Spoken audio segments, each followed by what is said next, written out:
Hey,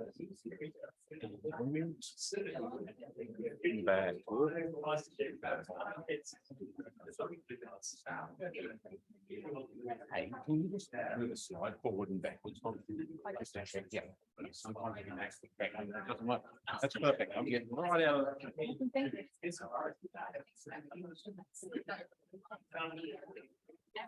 I don't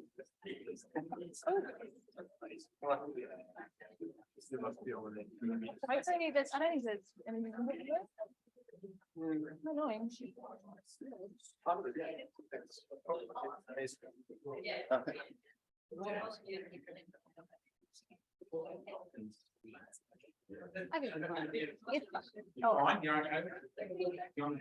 You can have it. Yeah, okay.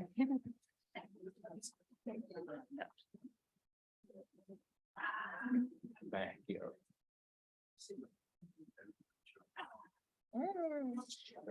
Can you recheck your slides? Yep, perfect. Persist. Yeah. Let me know when we should start. Yeah, I think maybe now. Fun? I think.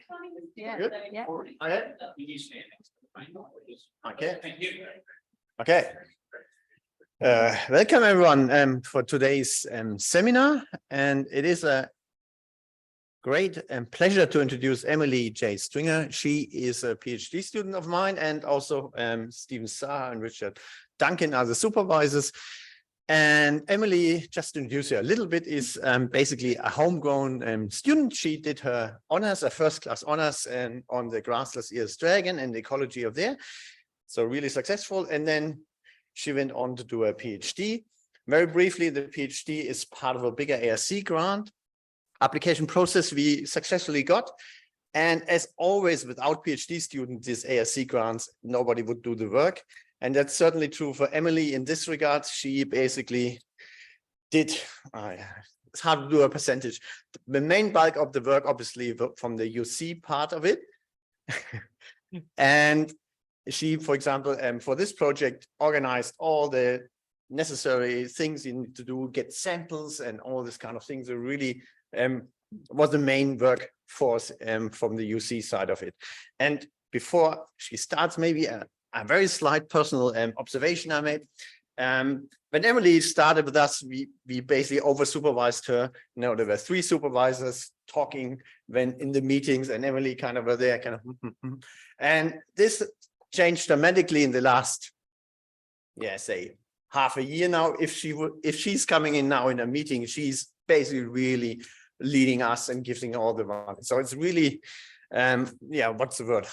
Heartwarming. I'm not sure what the word is. Really nice to see, to flourish someone from the beginning to that. And I would love to have recorded the first meeting and maybe the last meeting we had recently to see how the advance and thrive in the subject.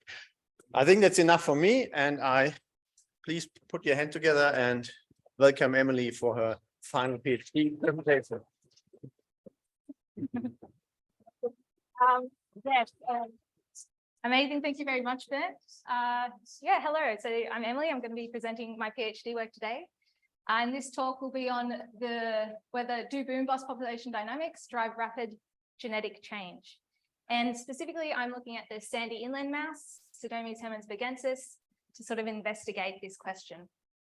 So first off, I would first like to acknowledge the Ngunnawal people, the traditional custodians on the land on which we meet today. And I'd like to pay my respects to their elders, past, present, and emerging.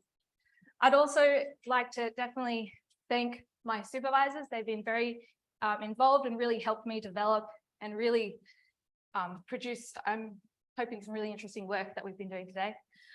Along with that, I'd also like to thank the invaluable advisors I've also had along with this project.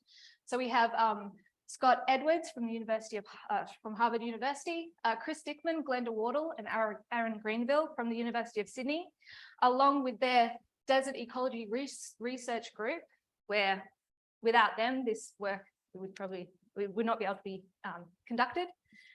And yeah, all the countless field volunteers that have contributed to this work, as well as postdoctoral fellows who have helped me in this project: Peter Hill, Luciana Porfirio, and Russell Dinage.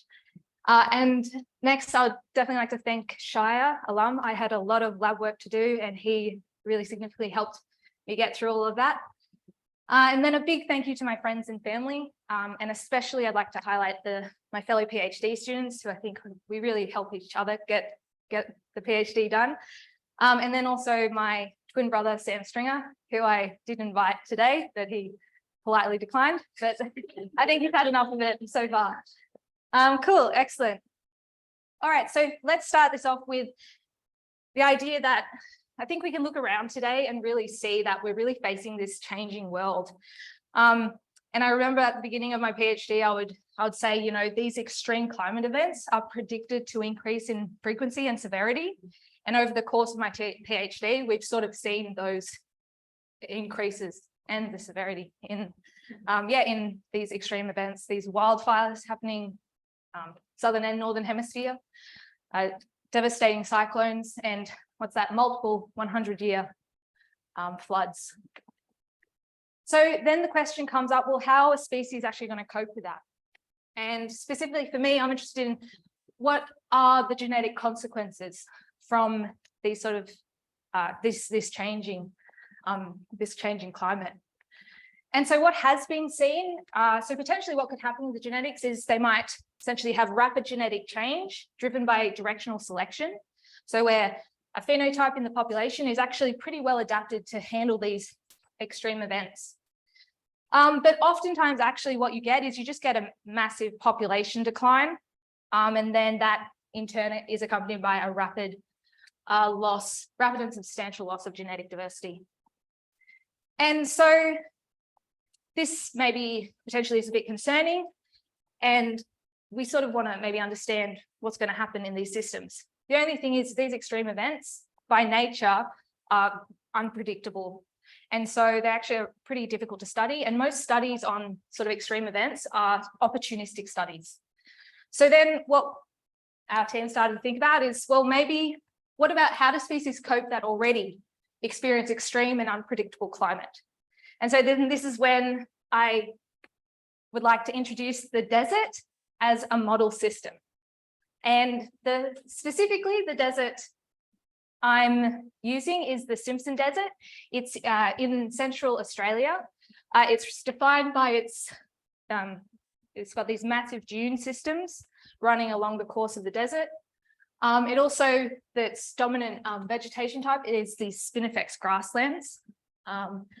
And then between sort of the dunes in amongst the spinifex grasslands, you also have these patches of these gidgee woodlands, and they can be harboring like resources when times are dry.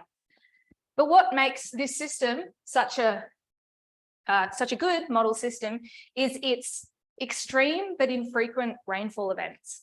And so what you have is essentially most of the time you have your typical dry desert environment, but then you get somewhat unpredictable extreme rainfall event, and somewhat looking dry landscape turns into now a very lush desert environment. And so when this happens, a lot of species in these systems, they like to take advantage of this. This is actually quite an important part of this system's, how the system works. And one of the species that utilizes those resource pulses from the rainfall is my sandy inland mouse. So this is the sandy inland mouse, Pseudomys hermansburgensis. It's a native rodent found all across Australia. Arid Australia. And it's omnivorous, and one of its primary food sources is the spinifex seed. So here, this is a picture after rainfall, and you can see the little spinifex seeds popping out of that spinifex. So essentially all of a sudden across the landscape, there's just food everywhere for these little guys. Not only that, they're opportunistic breeders. They have short gestation times and, reproductive age of about 3 months. So that means when these rainfall events happen, they can respond really quickly. They can really take advantage of these rainfall events and these resource pulses. So if we just have a little bit of a look at the dynamics of these rainfall events. So this is monthly rainfall from 1989 to 2007. And usually, you have reasonably low rainfall, but then I just want to highlight, you have these sort of extreme rainfall events. And in one case, it's 10 years apart. And in another case, around six years apart.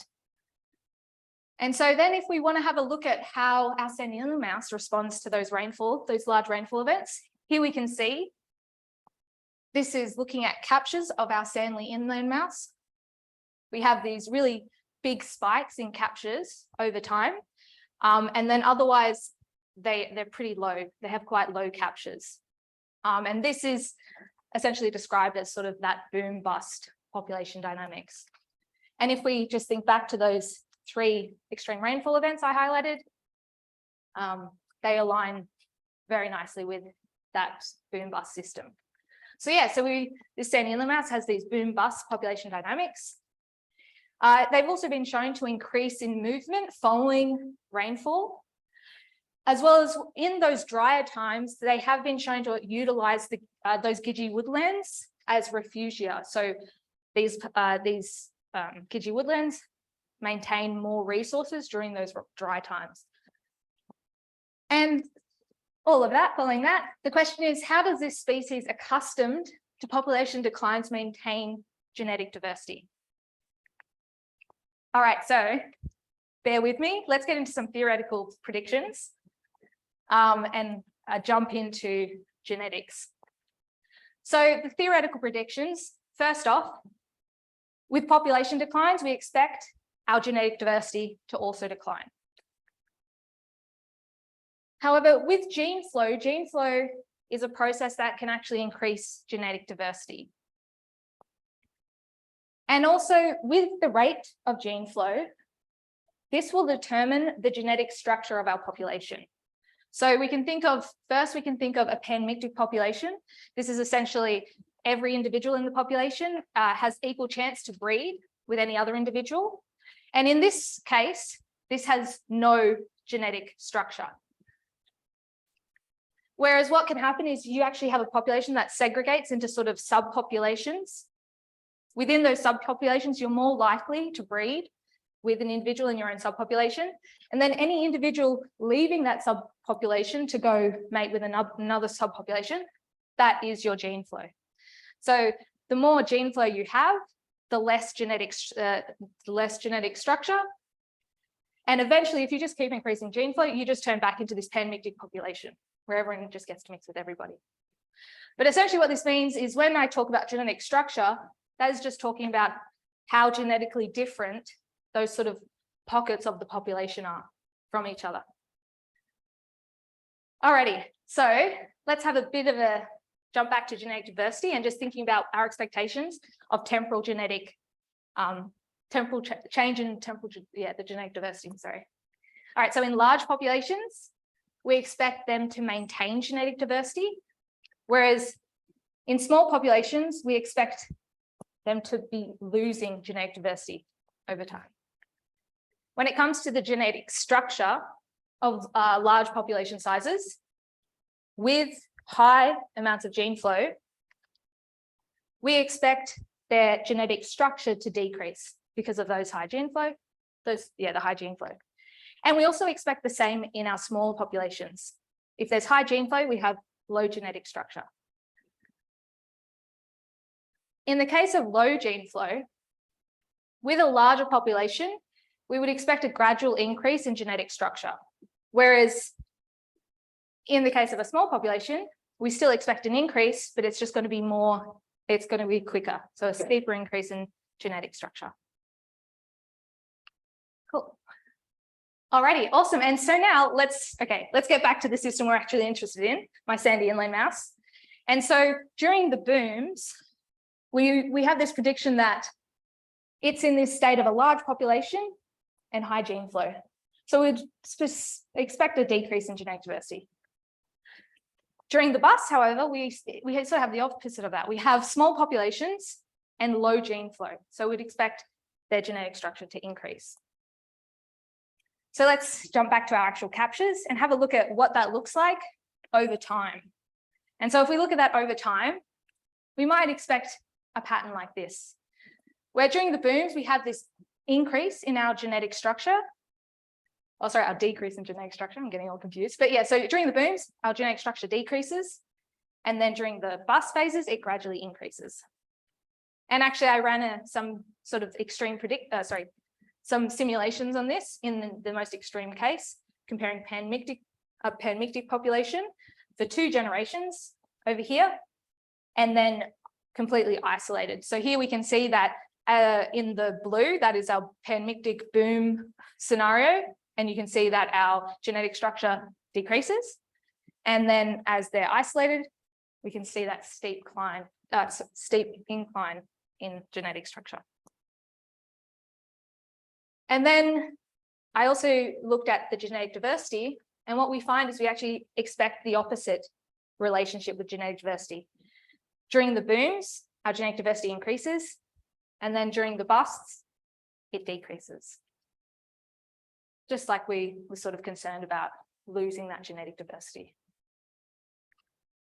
Although, however, what might happen in these systems is maybe the populations don't get small enough, or they don't get isolated enough, and where we honestly might not be able to detect the change in genetic diversity or genetic structure.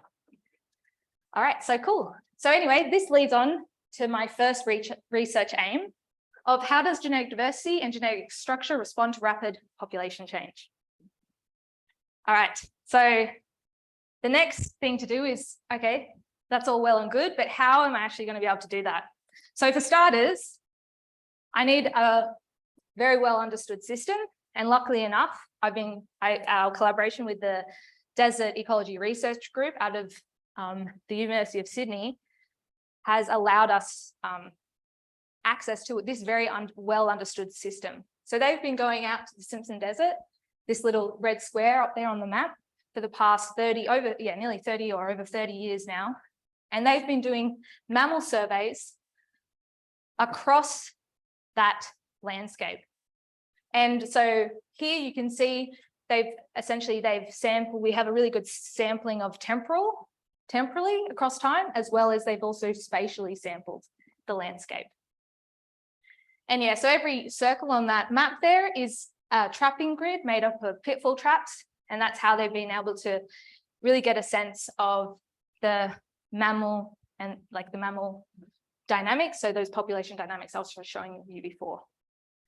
So that's how this begins. But the next step I need lots and lots of genetic data.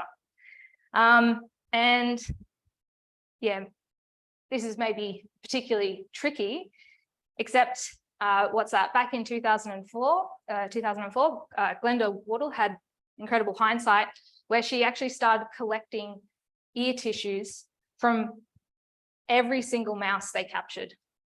So that means that has allowed me to have access to nearly over 3,000 tissues to help me look into this question. And of those 3,000 tissues, I've successfully genotyped over 1,300. And with that, we have 24,000 SNPs. So that's that genetic information that can help us answer the question we're interested in. And above that, though, I'm interested in this relationship between the population dynamics and their genetics. So what I also need is I need repeated population sampling across those population phases. And incredibly enough, that's exactly what I have. I have tissues from 2006 to 2017. And across that sampling, here you can see our captures and in association, the rainfall with those captures. And we have 3 boom periods. And then included in that is obviously in interim to that is the busts. So this essentially just allows me to compare across these 3 booms if we are getting that repeated pattern we expect, or if there is even a repeated pattern. All right, cool. So now actually let's get into it. Let's see what is the genetic change we see in these systems. So first off, to do that, I converted, if you see this figure here, we've got captures on the y-axis and then time along, the x-axis. So I convert my time into years since boom. So now what I'm measuring is the years since boom, and then the genetic diversity as individual heterozygosity, and I measure genetic structure as pairwise FSTs between grids.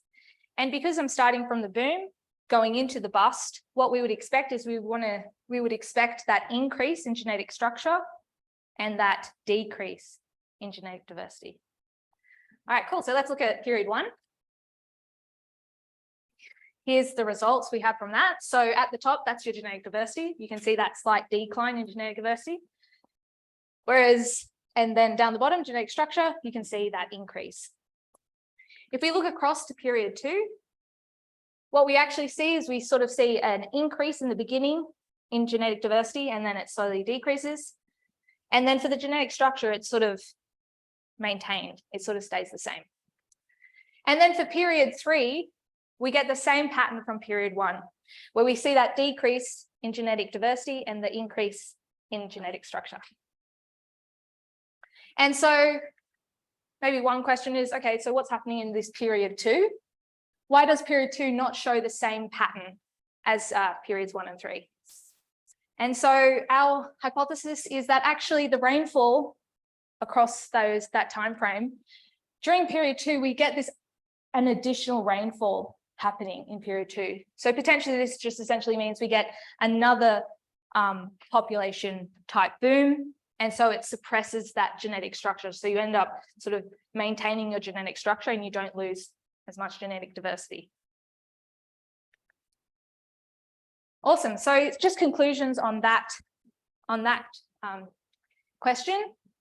So essentially during the busts, these Sandinian mouse populations seem to become small and isolated, where they increase in genetic structure and they lose genetic diversity over time.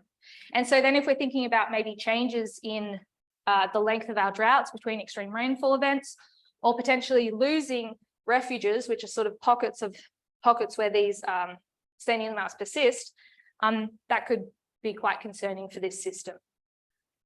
But one thing we have shown is that these population booms essentially create sort of these large populations that reconnect, and they can redistribute that genetic diversity across the population. So in essence, almost resetting the system and maintaining genetic diversity over time. And so our thought around this is that this is probably presumably driven by that rainfall event, increasing the landscape connectivity. So thinking back to that spinifex grassland. So when I talk about landscape connectivity, what we mean is essentially just the ease of movement throughout the landscape. So in the dry times, it's maybe a bit harder to move through, whereas during the booms, essentially what you have is you have a lot of more vegetation, more biomass, more food. So the mice have more cover where they probably feel safer to move around. And then also pretty much all places on the landscape allow them to sort of access their food resource. And so, yeah, so we, in this case, so the resource pulses increase landscape connectivity. And first then, what we need to do if we want to understand this more is we need a way to measure landscape connectivity. And one way to do that is this net primary productivity. Essentially, it's a bit of jargon, but it's essentially the carbon removed from the atmosphere and made available to other trophic levels in the ecosystem. And so this is about sort of our vegetation and how much biomass and greenness it's producing. And what's really cool with this is that we can actually use satellite data and remote sensing to look back in time across our study and calculate our net primary productivity for our landscape across the whole study time. So that's really cool. So if we have a think about net primary productivity in the top landscape, this is a satellite view. You might expect the landscape to look something like this. So here you can see we've got sort of lower net primary productivity. And then during our booms, during the resource pulse, you can see that how our net primary productivity has increased in the landscape. Cool. All right, excellent. And so then this leads me on to my next research question, and that is, how does rapid landscape change affect genetic structure? And for this question, I'm using the same data as I did for the first one, except we're just going to slightly look at it in a different way. So this time I'm separating it instead by our booms, our repeated booms. I'm separating it even further into the different population phases. So I've separated it into the low phase, the increasing phase, and the decreasing phase. And by doing that, then what we can do is take our landscape, our net primary productivity landscapes associated with each of those different population phases, and then be able to compare it to the genetics. Awesome, and so we do that, and then we end up with 9 landscapes associated with all those 9 population phases, 3 lows, 3 increases, and 3 decreases. And you can sort of see a bit of variation in those landscapes, but ultimately, hopefully you can highlight how during the lows, we have less net primary productivity, and during the increasing phase, we've got higher net primary productivity. And decreasing phase maybe sort of somewhere in between. Awesome. So then what I can do is I can take the mean net primary productivity for those 9 landscapes. I can compare to the mean, to the mean genetic structure, so measured as our FSTs, just like we did before. And then I want to understand the relationship between our mean net primary productivity and our mean FSTs. And what we would expect is that there would be this negative relationship. So as net primary productivity increases, we'd expect our genetic structure to decrease. And when in those low times, when our net primary productivity is low, we would expect our structure to be high. Cool. All right. So let's just have a bit of a look at those 9 comparisons and see if we do see that negative linear relationship. And so excitingly, this is our result. This is what we see. We do see a negative linear relationship against our genetic structure and log net primary productivity. Not only that, within each of our phases that have slightly different net primary productivities, we still see that same association where we see a decrease in net primary productivity. So now with this information, we can actually take our FSTs and have a look at maybe the different migration. So we can actually use this to estimate some actual numbers around dispersal of our little sandy inland mouse. Awesome. So confusing, maybe a bit of confusing formula, but essentially we've got our FST, and what we're interested in is the NEM. So that is the number of migrants in we would expect from this, we would expect who are dispersing. So here, what we see is we see that same relationship between the number of migrants and our net primary productivity.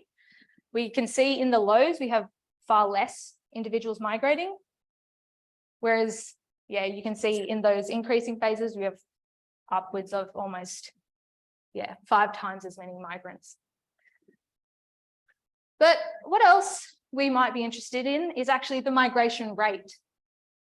And for us to be able to calculate that migration rate, we need the other part of the equation, this effective population size.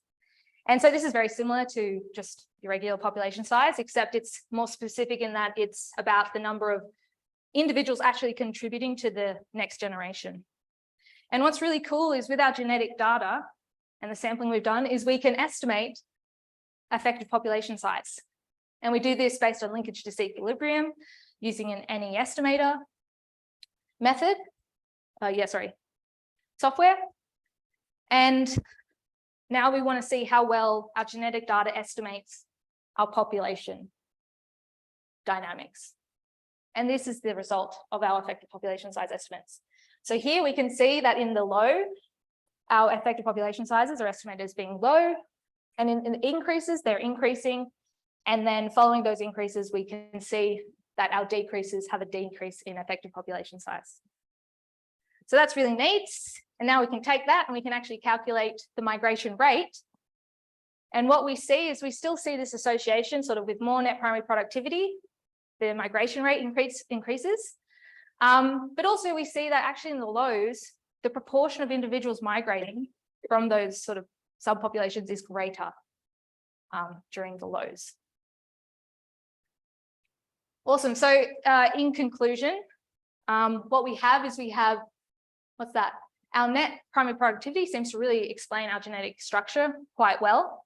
And it also explains even the within differences within our phases, our different population phases.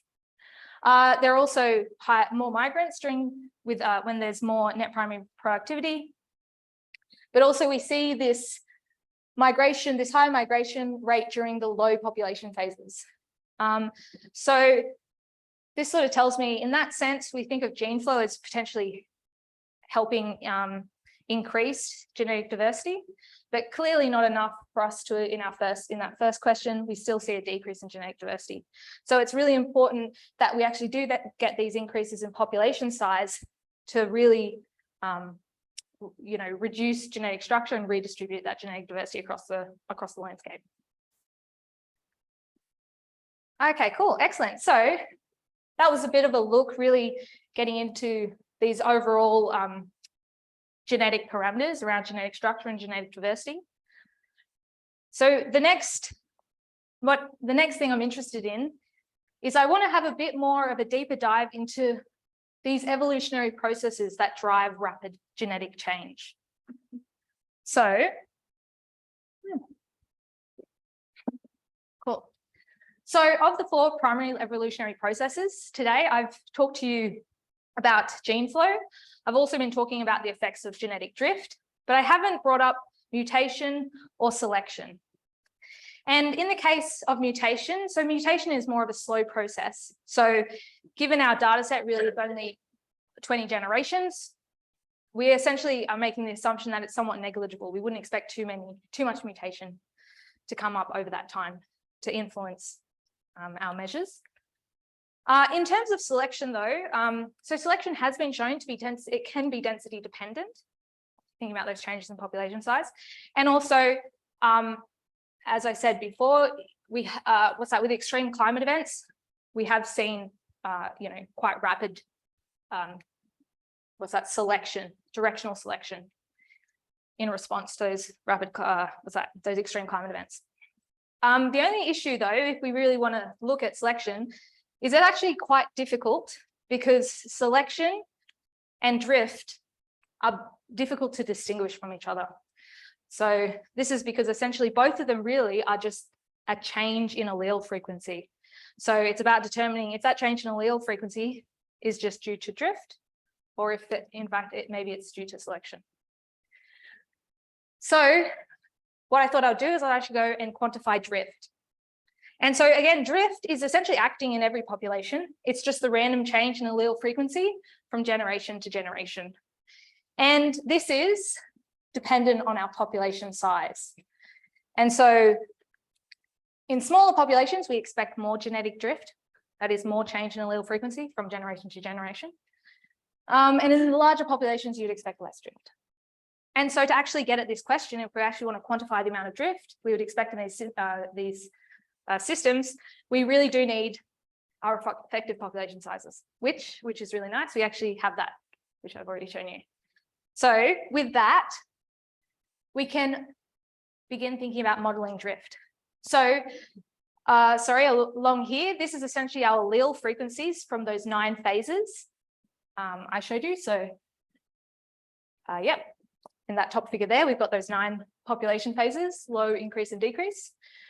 And so what we can do, allele frequencies, I'll just remind you, that's 24,000 alleles we have, or 24,000 loci. And so what we can do to model drift is we can take the allele frequencies from the loci from the previous phase, adjust it by sample size. And then we can take the effective population sizes estimated from that next phase.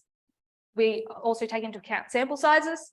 And then using binomial distribution, we can model or simulate our expected change in allele frequency purely based on drift. And then we can compare that to the actual observed change in allele frequency. So pretty cool. And jumping right into it, here is our changes in allele frequency that we actually observe. So I had 9 phases before, this is now 8 because it's about the change from one phase to the other. And we can see they're sort of somewhat normally distributed, not too much significant variation between them. And so now if we overlay our simulated expectations, what you see is a similar distribution, which is good. Seems like maybe we're modeling it reasonably well. But we also see this excess of changes in allele frequency around 0 in the simulated data. Okay, so that was a bit of a visual, but let's actually quantify the differences between our simulated and observed data. So to do this, we can take some, summary statistics of those distributions. I'm going to be looking at the mean and the variance of our distributions. And we can calculate the observed mean and variance of each of those green distributions I showed you before. And what we do is we compare it to 1,000 simulations. And so because we've got 1,000 simulations, that's 1,000 comparisons between our one observed value. And so we'll end up with a distribution. So this is essentially sort of a histogram of the difference between our observed and our simulated. And what we get is if, for example, our observed falls within the distribution, that sort of provides evidence that our drift model is describing our system well. And the further and further away from our distribution our observed data gets, it means the less our model describes our system. All right, so first off, I'll show you the means of our distributions compared to the compared to the 1,000 simulations. And here is our result. So here, the red line highlighting our observed data. And this is just separated between the 3 different transitions. So you've got a transition from decrease to low, from increase to decrease, and from low to increase. And so what you can see is a lot of the distributions do sort of, our observed value falls within those distributions, but we do see some of them sort of falling on the tails of the distribution, but maybe not outside what is reasonable to expect. Oh yeah, next we have the variance. And in this case, the variance, this is our red line here on the, I want to say the far left in these plots. And you can see that of our 1,000 simulations, pretty much none of the variances fall within the observed variance. So then this makes me conclude that the observed changes in allele frequency are greater than under a pure drift model. And so then what happens is maybe we start thinking about what are those other processes. So maybe not jumping straight to selection right away. So here we can think about this. We can go, well, this part is explained by drift. And then there's an unknown process creating more changes in allele frequency. And for starters, maybe that could have something to do with our estimates of population size. Maybe there's smaller populations than we estimated. It could be potentially because of the population structure and maybe the sampling of the population structure having an effect. But also potentially this could be our sign of selection happening in this system. So future works would be trying to model additional scenarios and processes in our pure drift model to see if we can sort of account for this difference. And then if we do determine it is likely selection, then the question is still, is there enough difference in our is there enough difference in our selection and our drift for us to distinguish it in the real data? So that's future work to come. So finally, just to wrap it up. So essentially what I've shown is, yes, these systems, these boom bust systems do show this rapid genetic change, and it's over really very few generations. We also see the importance of the booms in this system. Essentially, these booms, even though we have this sort of loss in genetic diversity, the booms allow the system to sort of redistribute genetic diversity. And so genetic diversity is maintained ultimately over time because of these booms. Next, we see the power of the net primary productivity predicting our population structure. And we also have shown during these lows, we actually do get this higher migration rate. So potentially this might be buffering a little bit of the genetic diversity loss. So this system is trying to still manage, that loss of genetic diversity. And then finally, essentially what we've also shown is that drift, it does explain a lot of the allele frequency changes in our system. But in addition, there does seem to be some other process that is driving the changes in allele frequency.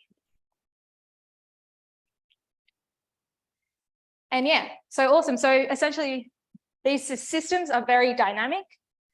And maybe just a final note, if we are wanting to sort of predict species outcomes to sort of these changing environmental regimes, we might want to consider sort of the genetic dynamics of these systems and how then they will actually respond to the changing world we're facing. Cool, excellent, and thank you. Just another big thank you. This wouldn't have happened without all the people, all my collaborators and friends along the way. And I'll end it with questions.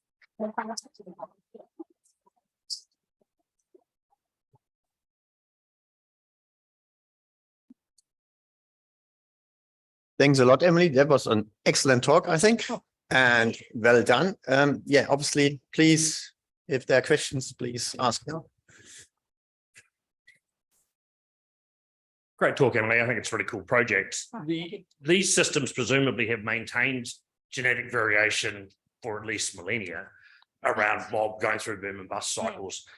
So I guess to some extent the question is, well, if you're seeing reduction in genetic variation now, what's changed? And the thing you didn't talk at all about was predation. And I wondered how important predation might be in terms of acting to fragment populations and to change migration rates. Okay. So I guess really, I want to reiterate what I highlighted here was really those booms are the mechanism of maintaining genetic diversity to an extent as they boom. So essentially, overall, I haven't seen a loss in genetic diversity unless you're comparing the booms to the busts. But in terms of predation, so it is known in this system that, well, actually, so with the booms and the busts, actually what happens is they boom, and I think the resources don't necessarily run out. The predation actually drives some of that decrease in the busts. So maybe I can undo what I said and say, well, maybe these boom and bust dynamics haven't actually been true for millennia, and then without predation, you might have had prolonged booms and then prolonged busts as they did run out of resources. Although looking at the net primary productivity, I think the landscape does still change quite dramatically, just that the predation sort of happens quicker.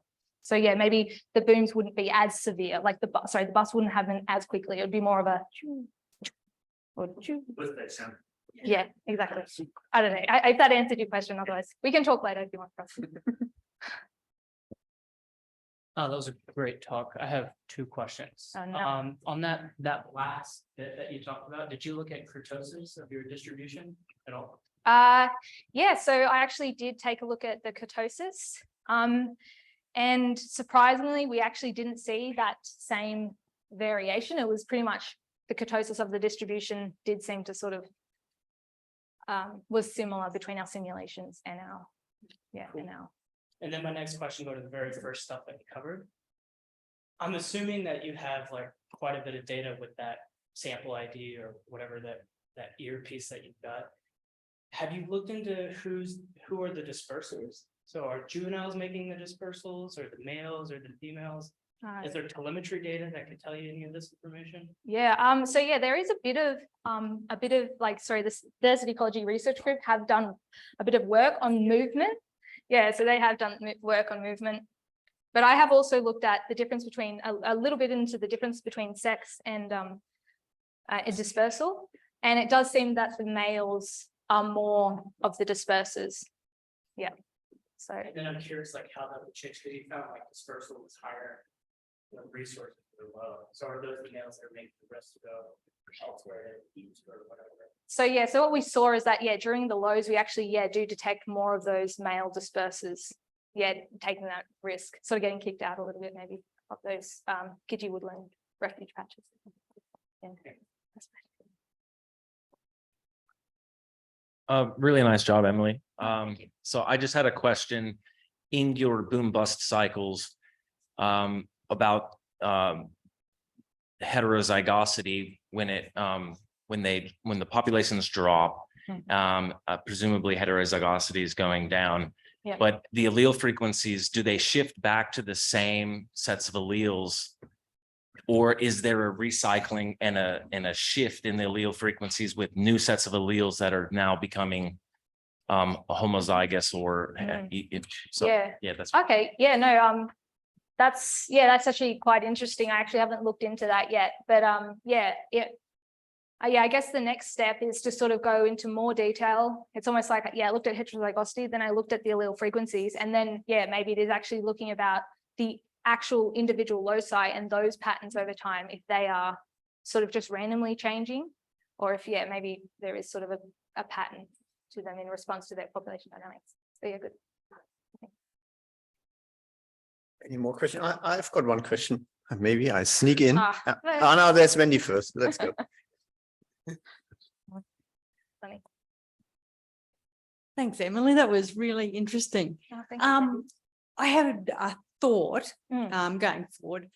So the work you did was over 3 boom and bust cycles with approximately a 10-year cycle between them, not a cycle, but It was actually shorter for my data. Yeah.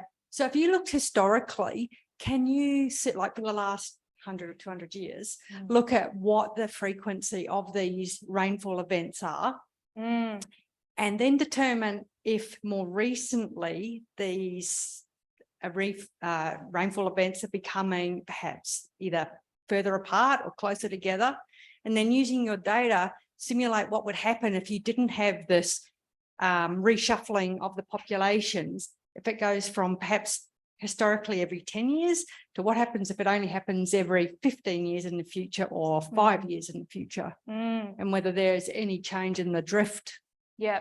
Then Yeah, that's a good idea. Yeah, definitely. Sort of getting an idea at, yeah, the actual changes in the, actual quantifying the regime changes.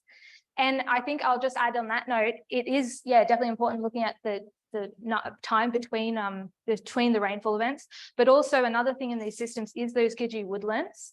And so they're actually under threat because sometimes when you, like with these, so it could be bad if the drought's extended, but it also could be bad if you get more extreme, more rainfall, more biomass, and there's actually fire then becomes more a part of that system. And the Gidgee woodlands actually have been, they are a decline in wildfires are for that. So I think, yeah, I agree. I think it'd be great to model the rainfall. And then I'd also want to think about maybe potentially the effects on the Gidgee woodland as well as those refuges for this animal mouse. Yeah. Cool. So I have a follow-up question to that. So our friends and colleagues at CSIRO have finished the downscaled climate prediction models for this area. Cool. And that it's basically that you would get more common monsoonal integration. So big wet years intervene with long dry spells. So it'd be really, really interesting to take those downscaled climate predictions and then actually run them across this data. I mean, yeah, that's brilliant actually. And especially if we can convert it to net primary productivity and really get maybe a strong prediction on something like that. Yeah, great. There's a question from in the chat. Darren asks, thanks, Emily, great talk. That's not a question, is it?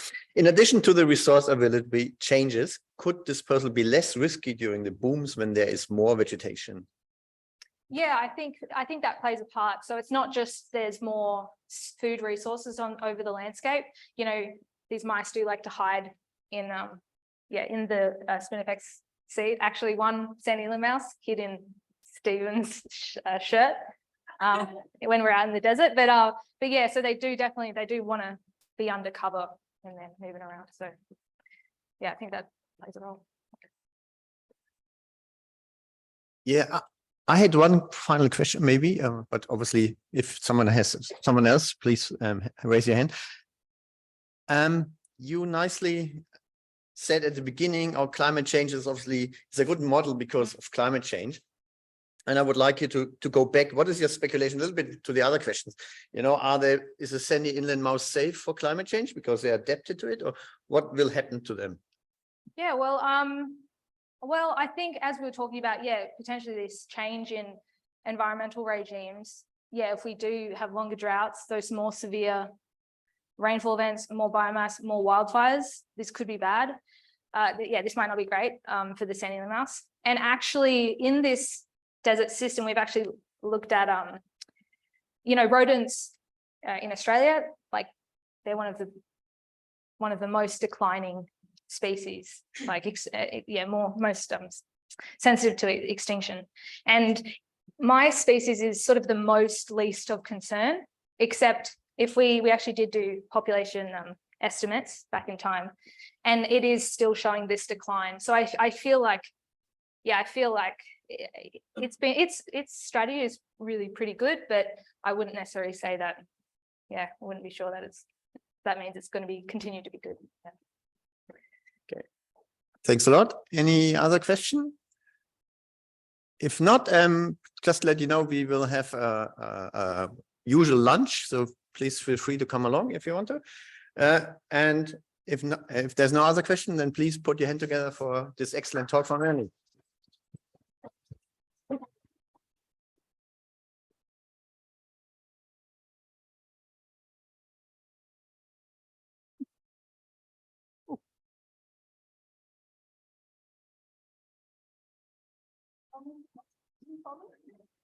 What do you mean? Okay. That was excellent. That was really good. Did you switch the recording off? No, I didn't switch the recording. I just stopped sharing. Perfect. Yep, no worries. No, all good. Stop recording. Stop recording. That'll do it. Yeah.